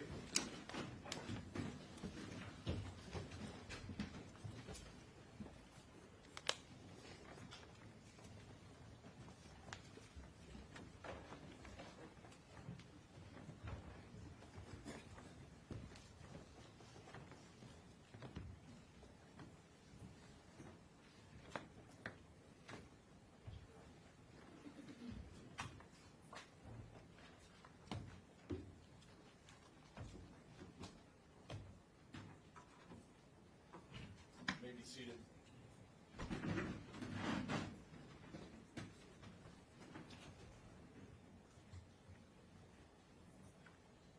Go ahead. Your client need, Oh, okay. Okay. can't move right now. Can you turn Oh, off the okay. camera, please?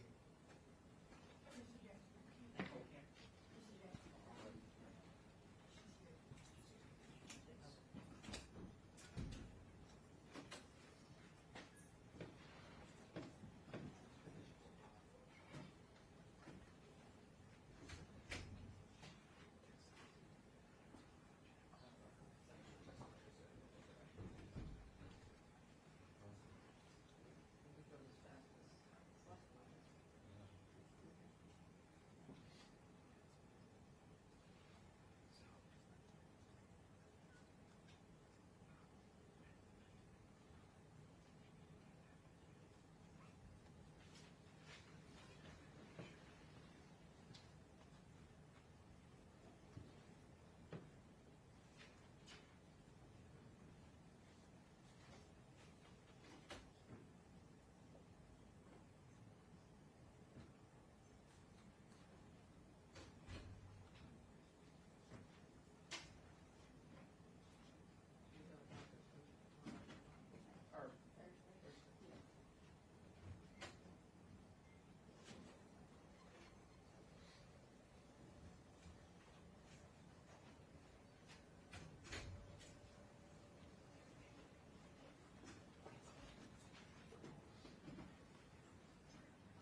rise for the jury.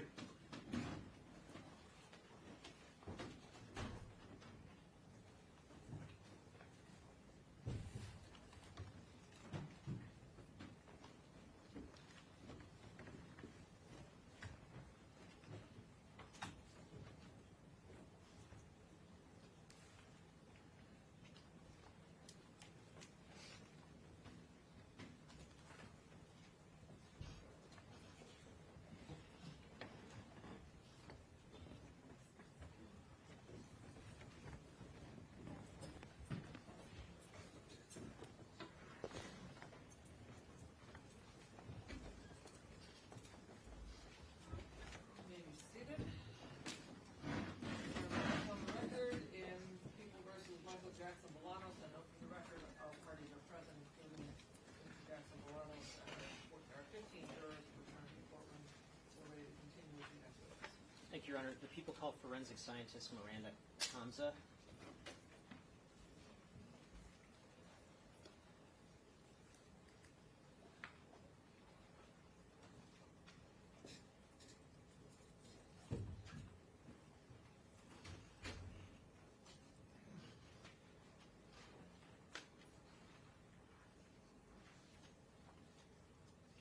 Do you solemnly swear that all affirm to tell the truth? I do. Slide that microphone out before you sit down.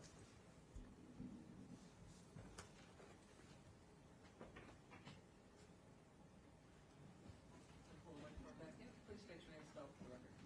My name is Miranda Kamsa, Mirandacomsa.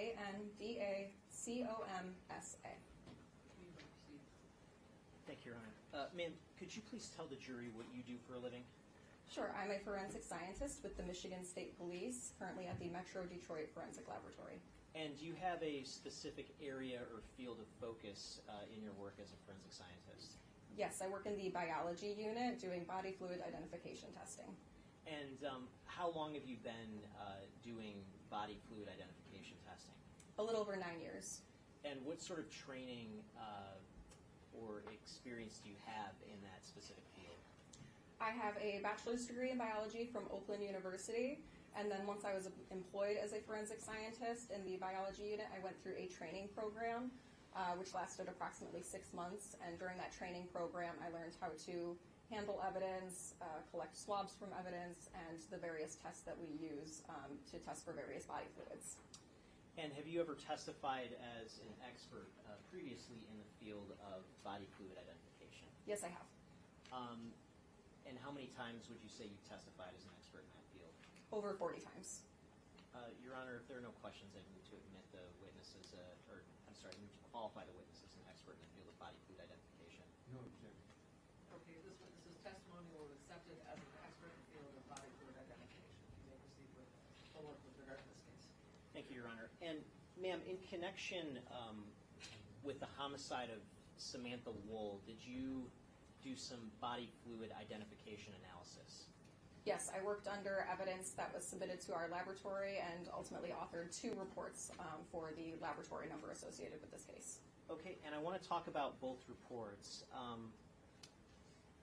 I'm holding what's been marked as People's Proposed Exhibit 35. May I approach? 11 first.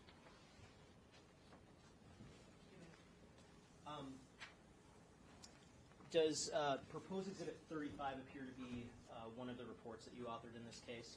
Yes, this is my report under the laboratory number MD23-3317, record number 11.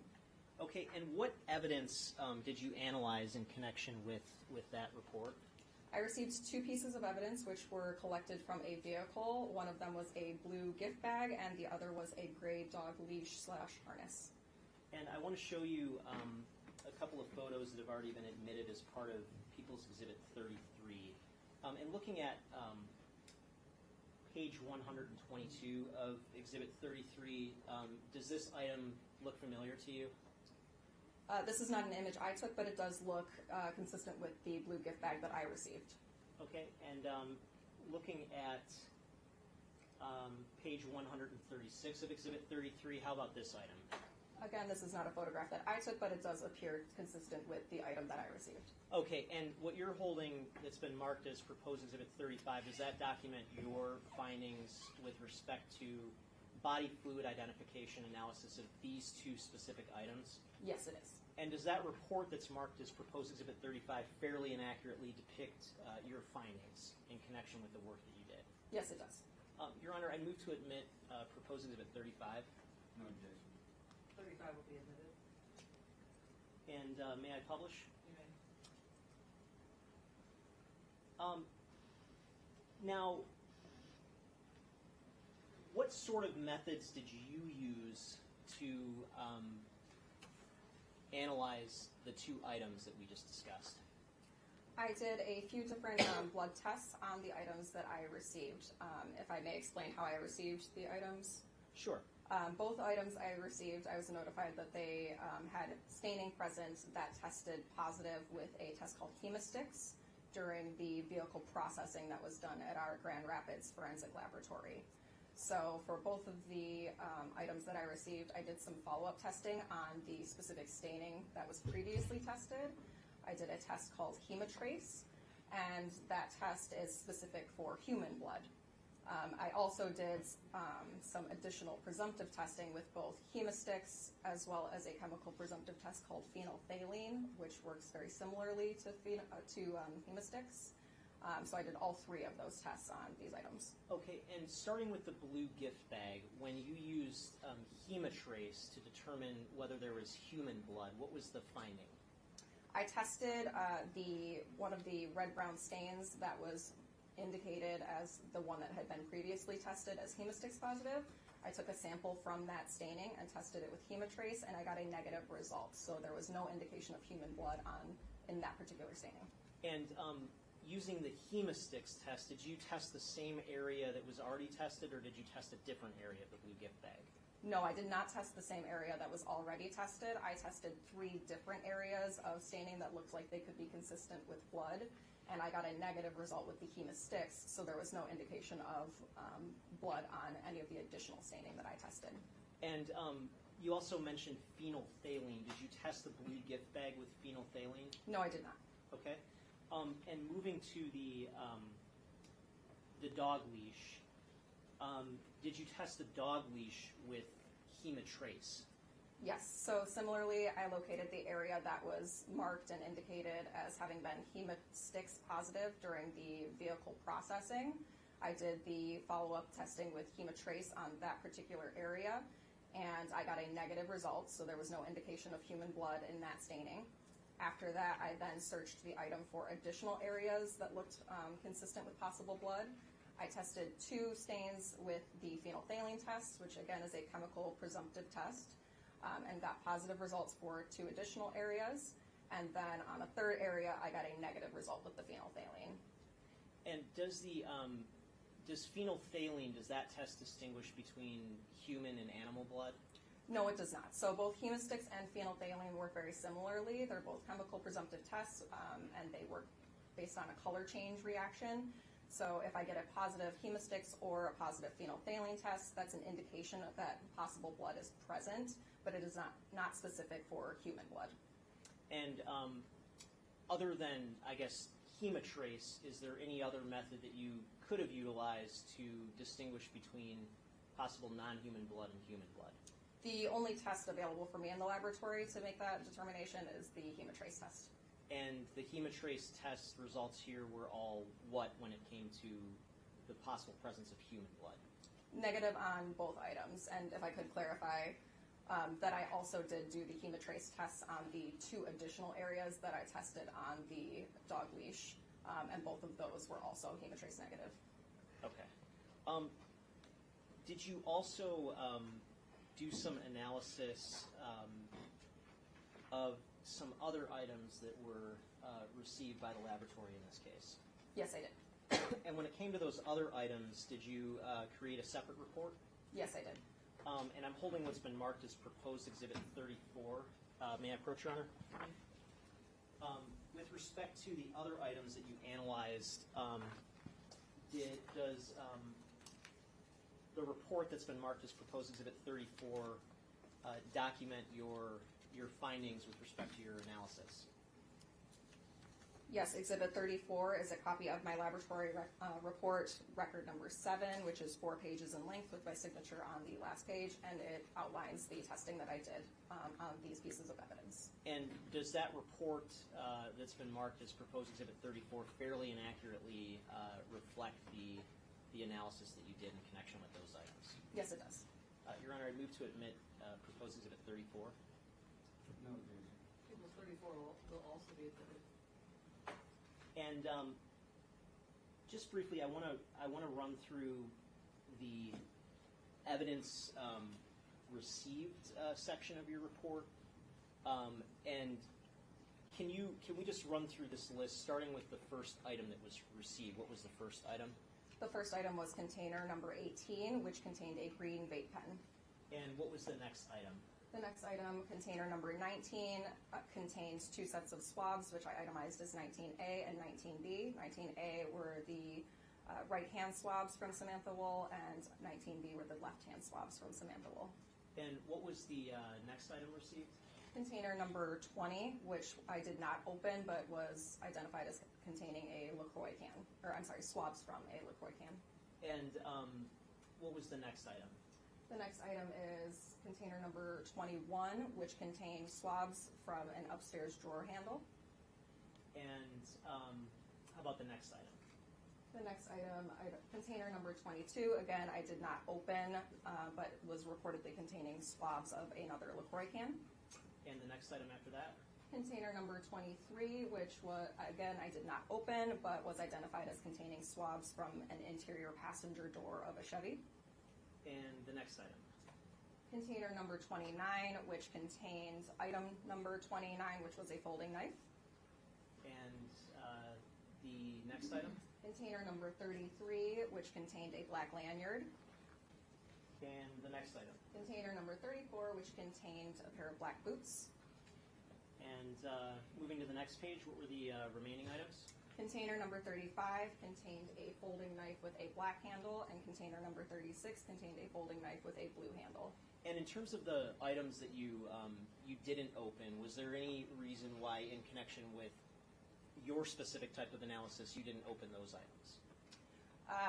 We had a phone call conversation with the submitting agency to go through the remaining evidence on this case, as there was a lot of pieces of evidence. And at that point, the items that I did open were the pieces of evidence that were prioritized, and we were advised that at the time we did not need to open, or I did not need to open the items, or the containers that weren't opened, the LaCroix cans and the swabs from the interior passenger door. And your analysis here documented on this report, what was the sort of primary objective of your analysis? Most of the items I was searching for possible blood. Okay, and starting with the green vape pen, did you test that item for the presence of possible blood? Yes, I did. And what was the result of that? I tested one of the red-brown stains present on the vape pen with the phenolphthalein test and got a positive result indicating the possible presence of blood. For that item, I swabbed some of the possible blood staining to preserve, but did not send that for DNA testing. With this item, I actually swabbed what looked like the mouthpiece of the vape pen, as well as the button on the vape pen for possible skin cells or saliva that might have been left behind by someone using the item. Those swabs were then sent forward for DNA testing. And how about the hand swabs of the victim? Did you test those items for possible blood? Yes, I did. Both the right hand and the left hand swabs had staining that looked consistent with blood. So I took a small cutting. So I simply took a scalpel and took a small portion of the cotton material stained with the possible blood staining and tested that with phenolphthalein. For both sets of swabs, I received a positive result indicating the possible presence of blood. I then cut the entire remaining material to send for DNA testing. Okay, and how about the upstairs drawer handle swabs? Did you do anything with that particular item? With that item, there was no staining that appeared consistent with blood, so I simply cut all of the cotton portion off of the swabs and placed it into a tube for DNA testing. And the next item indicated on the bottom of page 2 was was described as a folding knife. Did you examine that for the possible presence of blood? I did. I examined the folding knife under a bright magnifying light and identified multiple areas to test with the phenolphthalein test, and all of the areas that I tested were negative, so that item did not indicate the possible presence of blood. And how about the black lanyard indicated as the next item? Yes, that item I also removed and examined under a bright magnifying light as well as under a stereo microscope, and identified areas of interest to test with the phenolphthalein test. All of the areas that I tested were negative, so there was no indication of blood on that item. And I just want to move down to the final two items. The item described as a folding knife with a black handle, did you examine that for the possible presence of blood? Yes, I did. And what was the results of your examination? All of the areas that I tested were negative, so there was no indication of blood on that item. Okay, and just for the record, that specific item, is that indicated with a, by the agency number of 113? If I may review my report. Yes, yeah.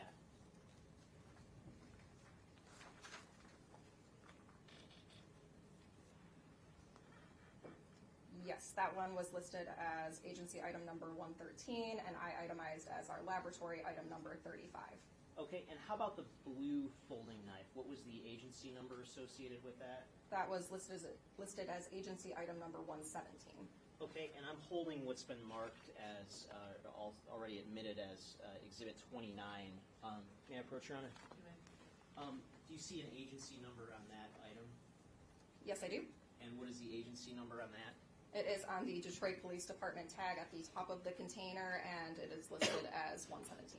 Okay, and that number would be consistent with the blue folding knife that you analyzed? Yes, and it is also listed with our Michigan State Police Laboratory container number 36, and also has my initials and seal on the envelope. And did you, looking at the bottom of page 3 on your report, did you analyze the blue folding knife for the possible presence of blood? Yes, I did. And what were the results of that analysis? All of the areas that I found to test with the phenolphthalein test were negative, so there was not an indication of blood on that item. Thank you. Nothing further.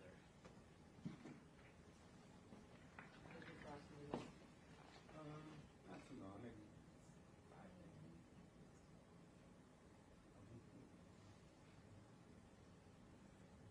I guess you can continue with Thursday. Well, I mean, if it's not going to be long, I'd like to get it done and not bring it back. I know she's off Thursday. If it's possible to squeeze in, but I don't want to hold. Go. Good afternoon. Good afternoon. Now, we can look at record number 7, item 36.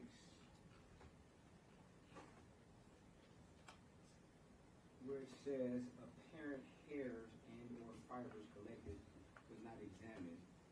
Additional apparent hairs observed but not collected or examined. So to be clear, there were some apparent that were found in this particular knife? Yes, on the item when I removed it, I noticed that there were a couple of possible hairs or fibers, and some of them, which were a little looser on the item, I collected on a sticky note for preservation, and then there were also additional possible hairs or fibers that were very small throughout the surface around the interior of the folding component, so those hairs or fibers I did not collect or Okay, examine. and the hairs that you did collect, do you know whether or not those were sent out for analysis? I did not send them for any further analysis, and I did not analyze them at the time. Okay, but you do have the capability to analyze suspected hair to see whether or not if it's compatible with a known DNA profile, correct? Our typical process for screening hairs, so what I would do is to look at those possible hairs, fibers. I can determine, one, if it is a hair, if it is a human hair or non-human hair, and if it's a human hair, at that point I would look to see if there is a root present. If there was a root present, I could at that point send the root forward for DNA testing. Okay, and you're And your report doesn't reflect whether or not you were able to ascertain if in fact this was a hair or not, correct? Correct. I simply collected the possible hairs or fibers. I did not look at them further. Okay. And do you have total discretion on whether or not you collect suspected hair and then send it off for processing? Yes, that would be my decision when I'm processing an item, if I look at the hairs further, or if I send any hairs forward for DNA testing. Okay. If you generate a report where it indicates it's apparent hair that was collected and you send that to the requesting agency, could they in return request that you send that apparent hair off for analysis? Yes, that is why I list on my report anytime that there were apparent hairs or fibers observed, whether they were collected or not, and even for when I'm testing for body fluids, I will note if there is additional staining that was not tested, so that it's very clear on the report that no examination was done on, in this instance, the hairs or fibers. Okay, so it'd be fair to say that the requesting agency never requested you to send these apparent hairs off for additional analysis, correct? No, I never got that request. Now, Record 7 and Record 11, they both pertain to a particular suspect, correct? Record 11, I know I had evidence that was collected from a specific person's vehicle. Record number 7, I know I received evidence that was collected from, I believe, the crime scene. Again, the hand swabs collected from Samantha Woll, and some other items as well. Okay. Would it be fair to say that both reports have a victim name on it, correct? Yes, correct. And the victim name is Samantha Woll, correct? Correct. And both reports have the suspect name on it, correct? Yes, they do. And that name is Jeff Hurston, correct? Yes, that name is listed on both reports. Now, did you do any type of analysis on any clothes that were potentially collected from a Jeff Hurston? No, I did not.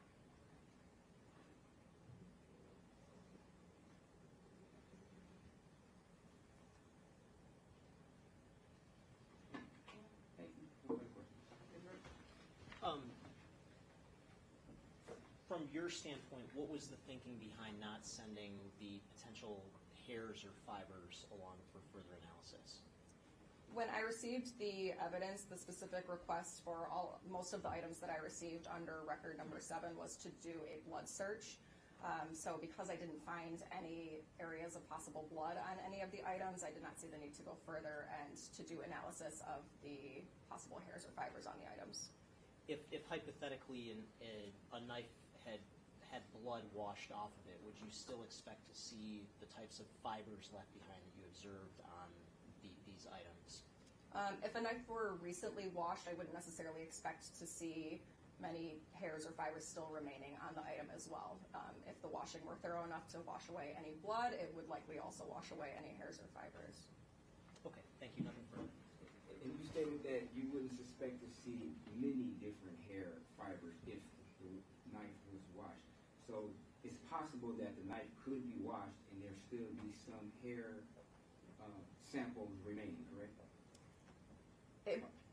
It's hard to say. Again, it would depend on how thorough the washing is. With a folding knife, there are a lot of creases and crevices, so if a hair were to be wedged in some of those areas, it's possible that some of those would remain.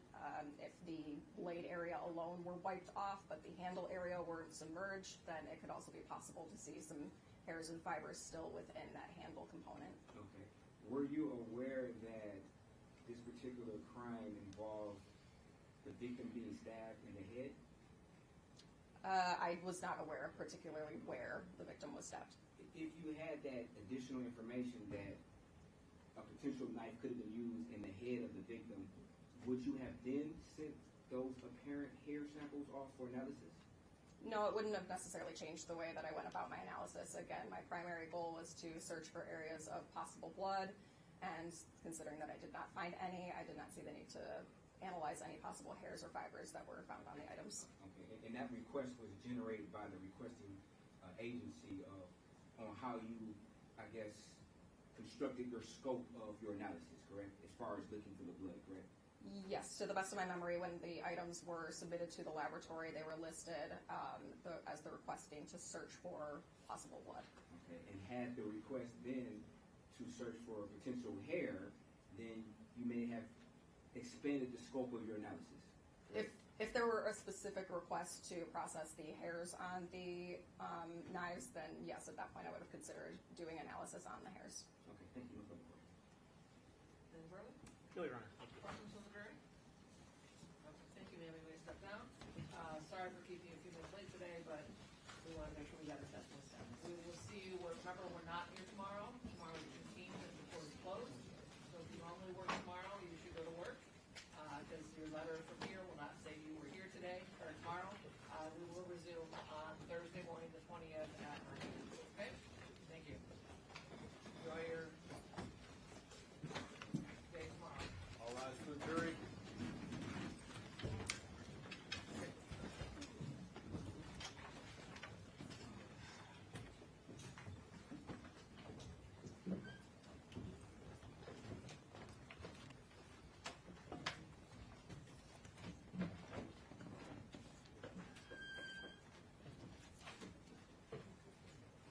Since we stayed late today, can you back up your stuff? Back up your running camera, so good.